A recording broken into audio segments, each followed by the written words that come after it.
नमस्कार मित्रों, राधे राधे। वैदिक कल्चर में आपका स्वागत है। आज आपको एक ऐसी अध्यात्म की यात्रा पर ले चल रहे हैं जिस पर चलकर आप अपने इस जीवन को तो धन्य बना ही सकते हैं, इस जगह के दर्शन करके जहां पर हम आपको आज ले चल रहे हैं, बल्कि आप अपने परलोक के जीवन को भी धन्य कर सकते हैं। आज आपको ऐसी ही एक ब्रज की अद्भुत स्थान के दर्शन कराएंगे जहां पर स्वयं भगवान कृष्ण राधा रानी के चरण सेवा कर रहे हैं।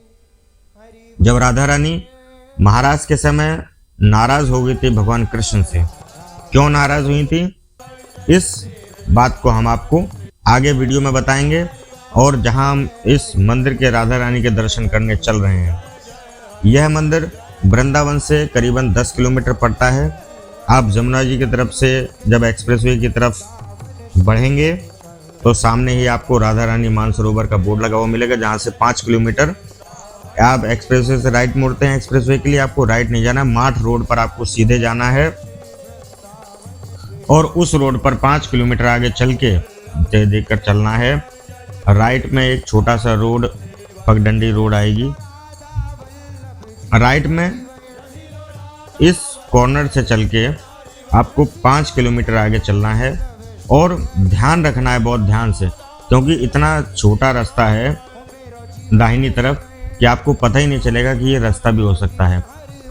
यह राधा रानी मानसरोवर जो है, राधा रानी का मंदिर एकदम चारों तरफ जो है घने वृक्षों से घिरा हुआ है। इसको देखकर आप कह ही नहीं सकते हैं, अगर जो आप वृंदावन से आएंगे और रोड से आप देखकर ये नहीं पता लगा सकते हैं कि यहाँ पर इतना एक प्राचीन मंदिर भी हो सकता है।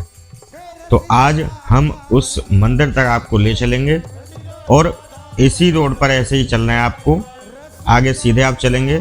हम आपको इसलिए रोड का वीडियो भी दिखा रहे हैं कि जब आप जाएं तो आपको ध्यान रहे कि आपको कहाँ से मुड़ना है। वैसे तो हम बता भी सकते थे, लेकिन आपको रोड के माध्यम से बता रहे हैं कि रोड एकदम अच्छा बना हुआ है, बस आपको सीधे चलते रहना है।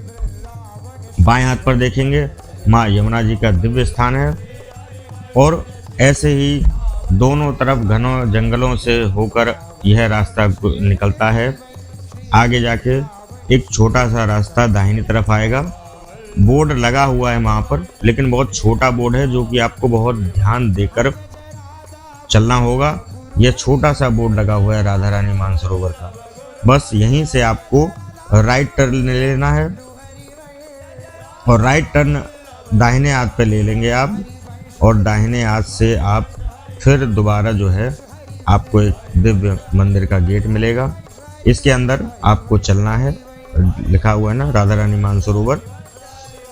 बस इसी आप देखिए, रास्ता वो छोटा है, ज़्यादा बड़ा रास्ता नहीं है, छोटा रास्ता है, पूरा पक्का बना हुआ भी नहीं है, डामर भी नहीं है। लेकिन रोड से आप देखकर ये नहीं पता लगा सकते हैं कि राधा रानी का वह दिव्य मंदिर जिसके आज आप दर्शन करने जा रहे हैं, वो है प्राचीन मंदिर, यहाँ पर स्थित होगा। चारों तरफ देखें आप, हरियाली से घिरा हुआ ये मंदिर। और बस आगे जाके दाहिने हाथ पर आपको दिख जाएगा बड़ा फिर गेट मिलेगा, और जैसे ही आप मुड़ेंगे सामने पार्किंग इत्यादि है जिसमें आप अपनी वाहन इत्यादि लगा सकते हैं। और इसके बाद ये देखिए सामने जो है आपको राधा रानी के दिव्य मंदिर का दर्शन होगा। यहाँ आप गाड़ी इत्यादि वगैरह खड़ी कर लीजिए।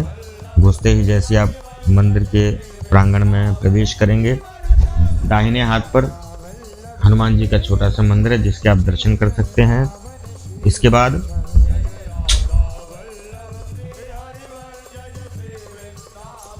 छोटे छोटे यहाँ पर बहुत सारे मंदिर हैं, जैसे कि इस मंदिर को आप देखिए, हनुमान जी का मंदिर है।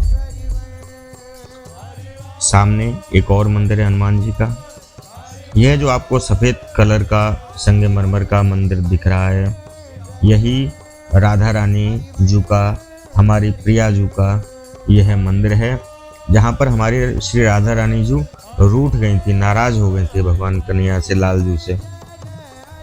और यह सरोवर का कैसे बना, इसका भी आपको वल्लभ संप्रदाय के जो आचार्य हैं, वल्लभाचार्य जी के बैठक है, वल्लभाचार्य जी की बैठक पर चलेंगे और वहाँ पर महाराज जी से कुछ चर्चा करेंगे और यहाँ का महत्व इन्हीं के मुख से आपको श्रवण कराएंगे, क्योंकि जहाँ पर जाते हैं वहाँ का महत्व वहाँ के व्यक्ति से ज़्यादा बढ़कर कोई बता नहीं सकता है। और यहाँ पर यह मंदिर का प्रांगण है। मंदिर में फोटो लेना मना है, इसलिए वीडियो बनाना है अलाउ नहीं है। यह श्री सभी जो है ब्राह्मण विप्रवर जो है यहाँ पर बैठकर श्री राधा कृपा कटाक्ष स्तोत्र का पाठ भी कर रहे हैं, जो कि आप देख सकते हैं। इसके बाद हम लोग अब चलते हैं वल्लभाचार्य जी की बैठक और मानसरोवर का जो कुंड है, उस कुंड के आपको दिव्य कुंड के दर्शन कराएंगे। इस कुंड, ये कुंड कैसे बना, इसकी महिमा क्या है, यहाँ पर स्नान करने का महत्व क्या है, हर विषय पर आज हम वर्णन करके आज हम सभी लोग श्रवण करेंगे। यह वो कुंड है जिसको कहते हैं मानसरोवर, श्री राधा रानी जी का कुंड है। और कहा जाता है कि इस कुंड में स्नान करके आपके अभी तक के किए हुए सभी प्रकार के पाप नष्ट हो जाते हैं, क्योंकि यहाँ पर श्री राधा रानी जी ने चरण रखे हैं अपने। और कहा जाता है कि जहाँ श्री राधा रानी जी के चरण पड़े हैं और लाल जू के, और जहाँ पर प्रिया प्रीतम जी ने अपने चरण रखे हैं, वह रज भी पवित्र हो जाती है, वह स्थान भी पवित्र हो जाता है। यह देखिए श्री राधा रानी जी के मंदिर के ध्वजा पताका लहरा रही है और यह वो दिव्य मानसरोवर का कुंड, जिसके दर्शन करके ही आप अपने आप में ही धन्य हो सकते हैं। और श्री राधा रानी जी से कामना करें कि जब भी हम वृंदावन आएं तो यहाँ राधा रानी जी आप जो है हमें दर्शन दें, क्योंकि यहाँ पर हर व्यक्ति नहीं आ सकता है। राधा रानी की असीम अनुकंपा जिस पर होती है वही यहाँ पर व्यक्ति पधा आ सकता है। पूरे ब्रज में ही श्री राधा रानी जी का जिस पर आशीर्वाद होता है वही श्रीधाम वृंदावन में और पूरे ब्रज में आ सकता है। तो आइए जानते हैं महाराज श्री से इस जगह का महत्व और इस जगह की महिमा के विषय। इस जगह का महत्व क्या है राधा रानी मानसरोवर का, कि इस जगह का नाम मानसरोवर क्यों पड़ा? राधे राधे। ये अपना महाप्रभु जी की बैठक जी है, महाप्रभु वल्लभाचार्य। ये राधा रानी, इस जगह का नाम है राधा रानी मान सरोवर, जो अपना राधा जी यहाँ मान करके विराजमान हुई है। नाराज हो गई थी मान। हाँ, मान जो अपना वृंदावन बंशीवट पे जो महारास कियो, तो महारास में किसी पुरुष को जो अधिकार नहीं आता जो पुरुष दर्शन कर सके, उसमें सिर्फ गोपी ही गोपी थी। तो जब महारास की धुनी बजी तो तीनों लोकों में आवाज गूंजी। तो महादेव जी के जब कानों में आवाज पहुंची तो उनको भी एकदम ध्यान भंग हो गयो। तो महादेव जी और पार्वती जी पधारे, तो पार्वती जी तो अंदर चली गई और महादेव जी को ललिता विशाखा को पैरों लगे भयो। जो ललिता विशाखा ने महादेव जी को मही की मही रोक दियो कि महाराज आप अंदर नहीं जा सको हो, कि हे सखियो क्यों, कि आप पुरुष हो, पुरुष को आनो तो यहाँ वर्जित है। कि हे गोपियों, मैं तो बहुत दूर से आ रहे हूँ कैलाश से, तो दर्शन की इच्छा है, दर्शन मिल जाए तो आप लोगों की अति कृपा हो। कि महाराज कितनी दूर से आ रहे हो चाहे पास हो, इससे हमें कोई वास्ता नहीं। तो कोई उपाय? कि हाँ उपाय है, जो आप गोपी स्वरूप धारण करो तो आपको दर्शन मिले। ये कौन सी बड़ी बात है, मैं तो गोपी बन जाऊंगा। ला काऊ गोपी के वस्त्र लिया तो उनने पहन के मैं गोपी बन जाऊं। कि महाराज यहाँ कोई गोपी अपने वस्त्र नहीं देगी। तो कि एक श्री यमुना महारानी है, जो उनकी कृपा होए तो वो ही दे सके। तो अपने यमुना जी से विनती करी और विनती करके यमुना जी में स्नान करे। तीसरी डुबकी लगाई तो गोपी बन के निकले।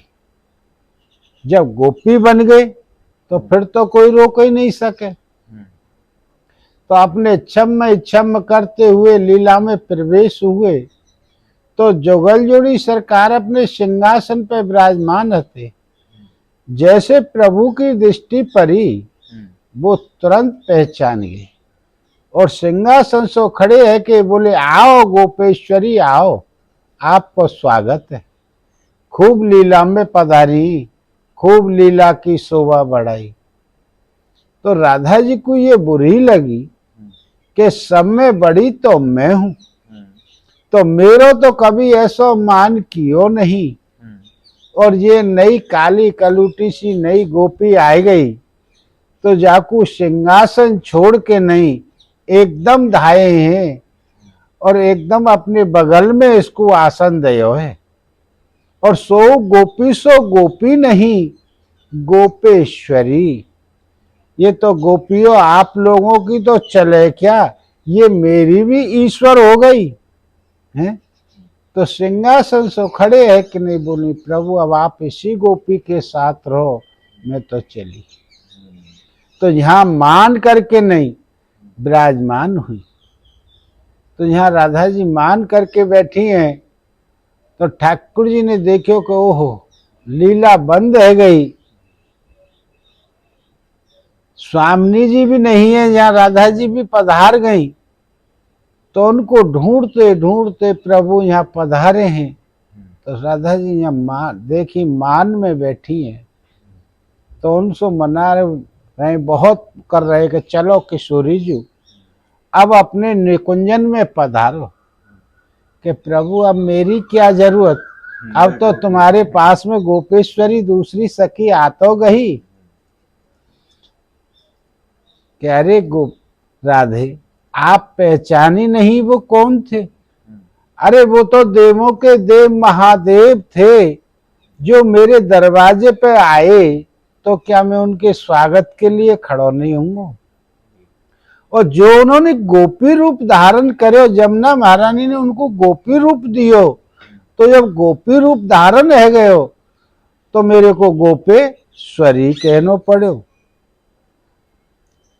फिर भी राधा अब अपने निकुंजन में पधारो कि प्रभु मेरे बस की नहीं, मेरे तो पैरों में छाले पड़ेंगे कि जहां जहां आपके पग पड़ेंगे ताता में नैन बिछा तो चलूंगा।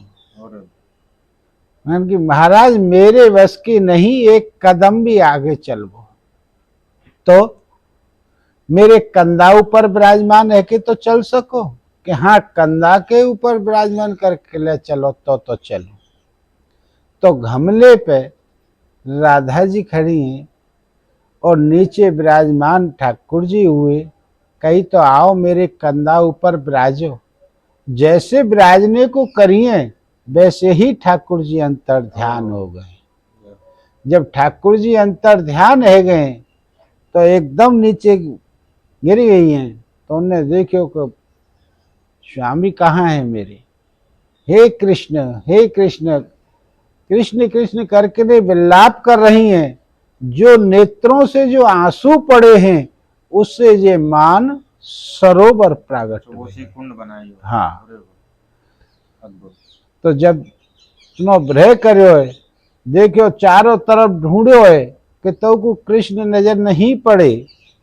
तो उनने कही कि अब तो मेरो जीनो ही बेकार है, मैं तो पाताल लोक को जाऊं। जब धरती में समाने लगी है तो ठाकुर जी ने माई की माई मुखार बिंद पे ही रोक लियो गए। तो माई की माई मुखार बिंद रह गए हो, खाली जहाँ मुखार बिंद के नेत्रों के दर्शन है, राधा रानी। हाँ, पूरे श्रीअंग के दर्शन नहीं है। श्यामा श्याम के स्वरूप में एक स्वरूप सो तो अपने द्वारका को चले गए और एक स्वरूप से श्यामा श्याम के साथ में विराजमान है। ये जहाँ की लीला है। और ये महाप्रभु जी की बैठक का क्या है? ये महाप्रभु जी की अपना वल्लभ कुल संप्रदाय की बैठक है। यहाँ पर जो आए। अपने ब्रज में 22 बैठकें, जहाँ जहाँ ठाकुर जी ने जैसी जैसी जो लीला करी, वहाँ जिन्होंने ही वर्णन लिखो है। सबसे जो अपना ब्रज लुप्त हो गया था, तो ब्रज को प्रकट करने वाले ये महाप्रभु जी ही हैं। तो इन्होंने ही सबसे पहले 3 परिक्रमा करी, और जहाँ ठाकुर जी ने जैसी लीला करी वहीं बैठ कर के इनने भागवत अध्ययन कियो, तो वही महाप्रभु जी की बैठक मानी गई है। जो आज भी अपने जो वैष्णव हैं, वो बिना बैठक जी के दर्शन सबके दर्शन अधूरे माने हैं। बैठक जी के दर्शन करोगे तो पूर्ण लाभ मिलेगा, और हम बैठक जी को छोड़ें और ब्रज की परिक्रमा करें तो हमारी अधूरी परिक्रमा मानी जाती है। तो इसलिए अपने महाप्रभु जी की बैठक के दर्शन हैं।